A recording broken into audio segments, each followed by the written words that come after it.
Merci d'être avec nous sur Europe 1, il est 9h30. C'est l'heure du journal des médias avec Guillaume Janton. Et à la une ce matin, la une choc de Charlie Hebdo qui réagit à l'affaire des Guignols. 2 nouvelles animatrices télé rejoignent Cyril Hanouna sur Europe 1. Et enfin, NT1 a trouvé son nouveau bachelor. On commence avec cette une choc de Charlie Hebdo qui réagit à l'affaire des Guignols de Canal+. Pour la une de son dernier numéro paru ce matin, Charlie Hebdo s'est inspiré de 2 polémiques du moment, l'affaire des Guignols et l'affaire Vincent Lambert. Sur cette une, on aperçoit 2 caricatures, celle de Vincent Lambert sur son lit d'hôpital et celle de PPD, la marionnette présentatrice des Guignols, qui se retrouve pendue. Le tout avec ce titre, débranchez Vincent Lambert, pas les Guignols. Une nouvelle fois, la une de Charlie Hebdo risque de susciter de nombreuses réactions. Une information exclusive, 2 animatrices télé vont rejoindre la bande des Pieds dans le plat de Cyril Hanouna à la rentrée sur Europe 1. La première, c'est Estelle Denis qui officie actuellement sur NT1 et LCI. Et la deuxième, c'est Sandrine Quétier qui aura une rentrée chargée puisqu'en plus de sa participation au Pieds dans le plat, elle présentera la 6e saison de Danse avec les stars aux côtés de Laurent Ournac. L'émission de Cyril Hanouna est diffusée chaque jour entre 16h et 18h30 sur Europe 1. Et puis une nouvelle personnalité aurait signé pour la nouvelle saison de Danse avec les stars. Et il s'agit de la chanteuse et imitatrice canadienne Véronique Dicker. Selon Télé Loisirs, elle aurait dit oui aux équipes de TF1 Productions pour participer à cette 6e saison. Elle rejoint donc le footballeur Djibril Cissé, le chanteur Vincent Niclot et la youtubeuse Enjoy Phoenix qui fouleront eux aussi la piste de danse du studio 217 de la Plaine Saint-Denis. Le publicitaire Jacques Séguéla a de nouveau créé la polémique avec une petite phrase. Après avoir déclaré sur France 2 qu'on avait raté sa vie si on ne possédait pas une Rolex à 50 ans en défendant Nicolas Sarkozy, Jacques Séguéla est revenu sur ses propos dans un entretien accordé à BFM TV. Et s'il a avoué avoir dit, je cite, la plus grande connerie de sa vie, il a lâché une nouvelle phrase maladroite en affirmant que tout le monde a le droit de rêver. Écoutez. Il n'y a pas de raison de dire aux gens, mais vous êtes condamnés à jamais vous faire le plaisir de votre vie. On a quand même le droit, même si on est clochard, on peut arriver avec de côté 1500 €. On a le droit de rêver, non de Dieu. Voilà, selon Jacques Séguéla, on peut donc mettre 1500 € de côté même si on est clochard.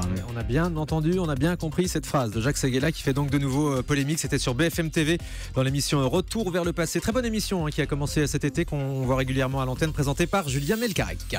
Un autre dérapage, celui de Jean-Pierre Coff dans la presse belge qui s'en prend à Philippe Bouvard. À l'occasion de la sortie de son nouveau livre, Jean-Pierre Coff a donné une interview au magazine belge Télépro et il n'a pas hésité à tacler les personnes qui l'ont déçu dans sa carrière.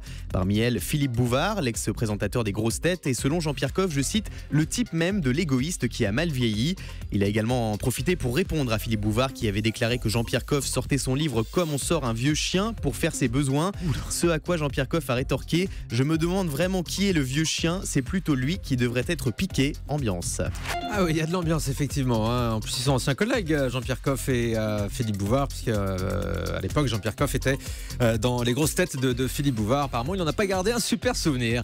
NT1 a trouvé son nouveau Bachelor. Il y a quelques mois, le tournage de la saison 3 du Bachelor version NT1 avait été suspendu suite à un abandon du fameux Bachelor. Selon Télé 7 jours, NT1 aurait trouvé son nouveau gentleman célibataire, un homme beau et riche qui vivrait à l'étranger.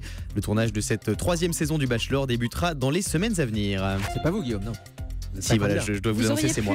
Vous auriez pu. Merci beaucoup. Oui, Guillaume, il a un physique de bachelor. Merci, c'est gentil. J'ai passé les castings, mais j'ai pas été pris. On va vous offrir des roses. Merci beaucoup. Une nouvelle information exclusive. La tournée Âge tendre et Tête de bois va être relancée. Après la faillite de son précédent producteur, cette tournée qui rend hommage à la célèbre émission de variété sera de retour au printemps 2016. C'est la société Connecting Live qui reprendra les rênes du spectacle créé en 2006 et elle annonce un plateau de stars inédit pour la nouvelle version de cette tournée.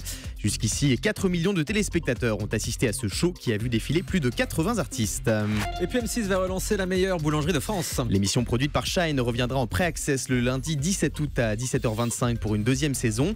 Les célèbres pâtissiers Gontran Cherrier et Bruno Cormeret seront de la partie. Ils partiront une nouvelle fois à la découverte des meilleures boulangeries de France chaque semaine. À la fin de l'aventure, une grande finale nationale aura lieu entre les meilleurs établissements de chaque région. Et puis le héros de télévision de notre enfance, Casimir, va faire son retour au cinéma. Voici venu le temps Des rires bien. et des chants. Dans l'île aux enfants, c'est tous les jours le printemps. Vous n'avez pas connu ça, Guillaume, vous étiez trop jeune. Mais non. Ah si, j'ai connu moi sur Canal J. Ça avait été décliné sur Canal J à l'époque. Qu'est-ce qu'il est jeune. C'est ça. Casimir, voilà. J'ai limité aussi. Star de la télévision dans les années 80, le monstre gentil et son célèbre Glooby Boulga devraient bientôt être à l'affiche d'un long métrage. Ce sont les producteurs du film Babysitting qui ont racheté les droits du personnage à Yves Brunier et Christophe Izard, les créateurs de Casimir. Le scénario serait déjà en cours d'écriture. En revanche, les dates de tournage de ce film n'ont pas encore été fixées.